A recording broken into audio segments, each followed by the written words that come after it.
And a very good evening, everybody. I'm John Cole. All fans of the Kaya boys basketball team have one question on their minds as the season opens up tomorrow at home against Fargo South. First of all, how's the collarbone? I was doing better, take it week by week, day by day, and everything's just getting better. And strength-wise, just keep working, and everything's coming together very well. So not quite 100%. Can you go Friday? Oh, yeah, 100% could go Friday. I think me not being 100%, I'm still 100%. So when I do come back 100%, it's just going to be worse for my opponent. Oh, boy. What type of club do you think you're going to have here? We got a lot of great group of kids, so I think we got a pretty solid year, great coaching staff around us, so great group of supporters, family, always bringing us out, making us better, cheering us on, so I think that's a great club. What type of team do you think you're going to have here? I think we're going to have a good team. We've all been working hard, putting in the work, so I think we're going to have a positive outcome this season.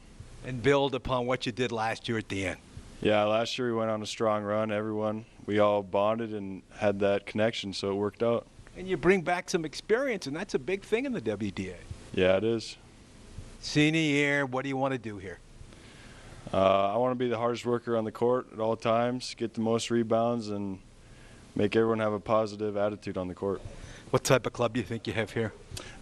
Small, but man, they work hard, and the way that we can defend, the pressure we can put on you on the offensive end with the different scorers that we have, I think we could be really tough this year. Kicked it in last year right at the end. Build on that, right? I mean, that was great. Yeah, that's the goal. We've had a couple other years since I've been here where we finished strong, but you lose everybody, and there's really nothing coming back. But we had enough back this year where I think we're carrying over our culture from last year. We kind of learned how to win, and those guys that learned how to win last year are teaching the younger guys. I think that's going to be big for us. And you've got some good JVs up to the varsity level now. That's good to see. Yeah, this is my 6th year now, and I think the biggest difference between year one and now is the consistency through the program. I don't look at any grades and I'm like, well, we're going to struggle when that's our senior class just because we don't have numbers or we don't have a lot of talent or whatever. We're pretty happy with how we look all the way down through even junior high.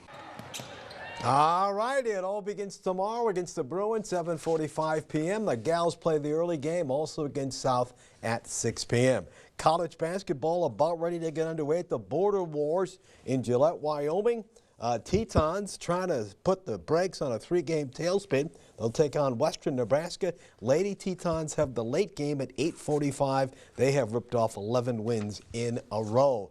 Taylor Moffitt, for the second time this season, is the Mondac Conference Player of the Week. In 2 conference wins, she scored 39 points, had 14 rebounds, 10 assists, 8 steals, and 3 blocked shots. Now against Botno, she had 26 points, and with Stars, his bat horse, and KUMV fouled out early in the game. She was the difference in the win, was that transfer from Albany, who is having one heck of a season. Lots of basketball going on this weekend in Watford City at the Border Battle Showcase at the Rough Riders Center. Girls, Alexander and Berthold, 2:45 p.m.